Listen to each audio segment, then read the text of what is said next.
Hello everybody and welcome to our very first gear tutorial here on Adventure in a Backpack. Today we're going to be talking about how to mount bindings on some snow skis. So this is going to be the first of very numerous amounts of tutorials that we hope to put out. And hopefully you'll get some value out of them. Some of it you may already know how to do, some of it you may not know how to do. And anyway, this is kind of just going to be us showing you how we do things. Now, most things there's more than one way to do it, but this is just the way we do it. And if you do it a different way, then let us know. If you see a way that we can do it better, let us know, because we're definitely not experts in it. We know enough to get by and enough to keep us out of trouble for the most part. But anyway, that's kind of what our tutorials are going to be. So without further ado, this is going to be how to mount bindings onto snow skis. So let's get started.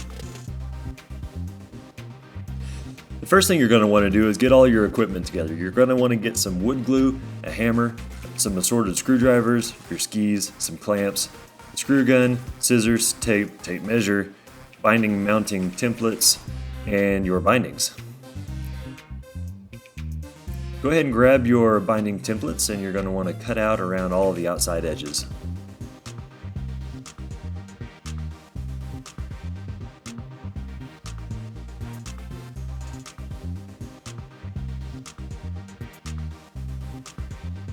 Once you've got all the outside edges cut out, you're going to want to note the number, the size of your binding. For example, mine was 325. So I'm going to go ahead and make a mark at the 325 mark on both sides of the template.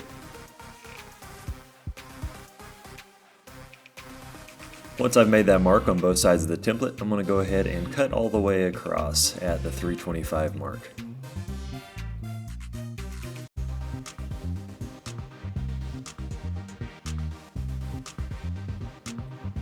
Once I have those marked, once I have those cut, then I'm going to go ahead and tape them together. You want to be very careful and make sure that this is straight. The more accurate you are now, the easier it's going to be later.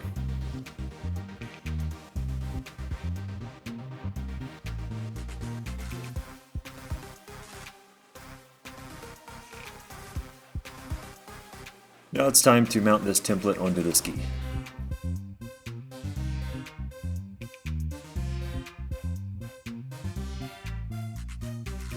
So you're going to want to find an area on the ski that you want to mount it on. Most skis have a little notch or a indicator that indicates where the recommended setting for the ski is. So if that's the mark that you want to use, then great. Go ahead and cut some notches out of your template, and then that way you can see the mark, because it's usually on the sides. Go ahead and line it up perfectly on that side, and then in the very middle, and then once you have it lined up in the middle, you're going to want to go to the front and the back edges of the template and line it up laterally on the ski. There's little marks, so for example on this one it was about 2.5 centimeters on each side off center. Was about accurate for this ski.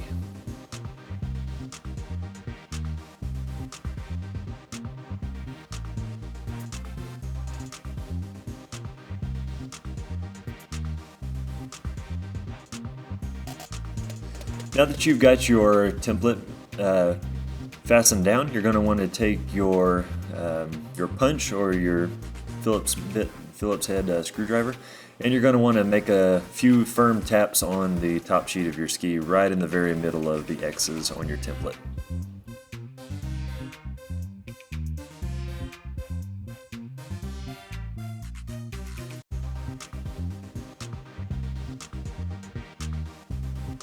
You want to take your template off and make sure that you've got a few little dimples right where you hit them with your punch or your screwdriver.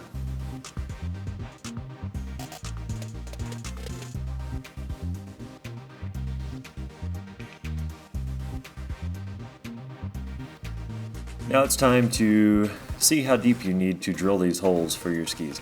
So kind of the way that I like to do this is I like to grab your binding and extend the screw all the way through the bottom of the binding so it sticks out as far as it's going to go. Then I like to take my drill bit and I like to push it up against the binding and then put a piece of tape right where the end of the screw meets it. What this does is this gives me a little bit of a guide to know how deep to drill and how deep to not drill even any further. This is going to save you a little bit of hassle and hopefully save your skis so you don't drill all the way through the bottom. Once you get that depth figured out, then you're going to want to wrap the tape all the way around it.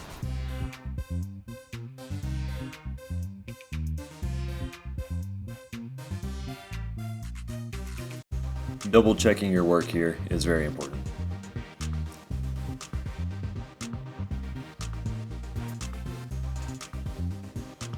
So once you get your depth, you're going to want to go ahead and drill your holes. Now I'm got a little bit of a drill dexterity, if you will, so that's kind of, I'm okay with this. So a lot of people have, or a lot of the pro shops and stuff, they use a jig, which is indeed way better. But I don't have a jig, and I don't anticipate buying one, so I'm okay with using a drill. If you have a drill press, that's even better. That would be, but once again, I don't have a drill press. This works just fine for me. I have never had any issue with it.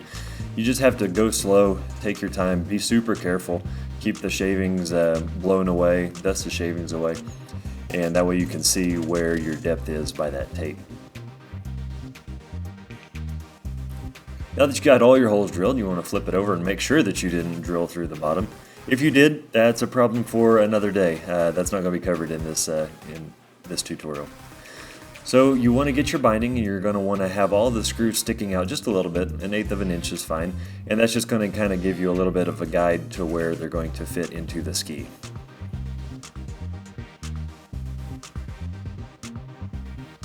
In preparation to actually put the binding on, you're going to want to take your wood glue, and you're going to want to put just a little bitty drop on top of each one of the holes that you just drilled.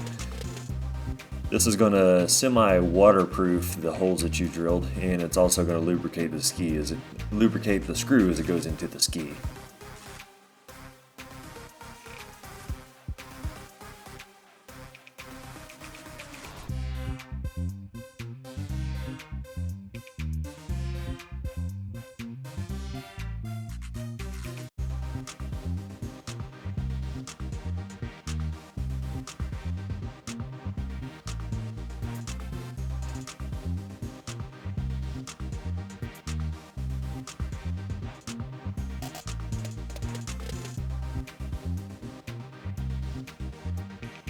Now that you got your binding lined up perfectly onto your holes that you just drilled, you're going to want to go ahead and screw the screws down into the ski. Now, I guess it depends on your own personal comfort with using a screw gun. I'm pretty comfortable using a screw gun. I can use a screw gun and not strip out a screw. But if you can't, I highly recommend just using a screwdriver. It's going to be more work, but the chances of you screwing up your ski are a lot less with a screwdriver than it is a screw gun. So basically, you just want to snug it down. You want to screw it down until the binding comes in contact with the ski, and then call it good. Make sure it's tight. Make sure your binding's not wiggling around, but don't overdo it. If you strip out a screw, that's a big repair. That's a big pain in the butt.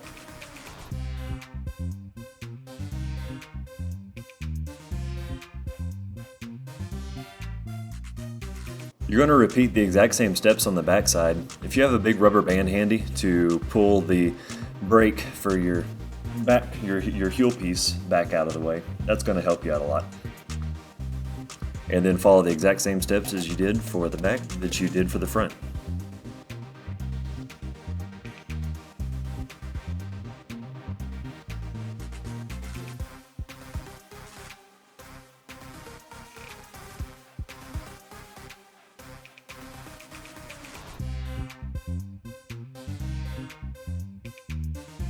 Now that you've got both pieces mounted on the ski, it's time to get the boot set correctly. So you're going to want to go ahead and try to put the boot in like you would if you were just stepping into it. So the first time I tried it, it didn't fit. It didn't work out quite right, but that's okay. There's adjustments on there. It's designed for that. So you just want to lift the back, the heel piece up, and then there's a little tab in the very back that allows for you to adjust. You want to get a screwdriver and pry underneath the tab until it slides back just a little bit so your boot will fit into the binding. It's kind of finicky. I kind of messed that up. I pushed it forward and then pushed it back, and then I think I lost my reference point. But anyway, so once you get it to actually fit in there, then you're going to want to check what's called forward pressure. On this particular binding, there's a little window at the very back that helps you determine if your forward pressure is set correctly. On this one, it'll show yellow and black. For this particular model, if it's showing yellow, there's not enough forward pressure, and if it's showing all black, it is too much forward pressure. So you gotta need to have your mixture of yellow and black right in the middle of that gauge.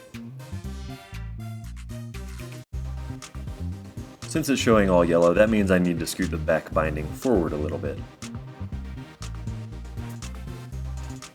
So repeating the same steps, pry up on the notch, move it forward a few notches.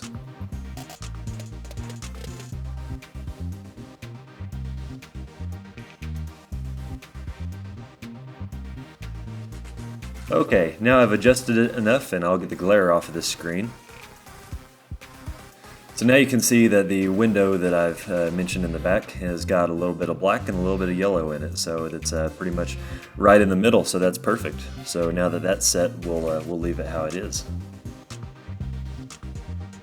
So that's pretty much all there is to it. Once you have that forward pressure set, they're pretty much good to go, ready to go skiing on. All you have to do is set your DIN settings, and which that's something that Google is going to help you with. I'm not going to get into DIN settings, and then have a release test done if you feel like that's necessary for you.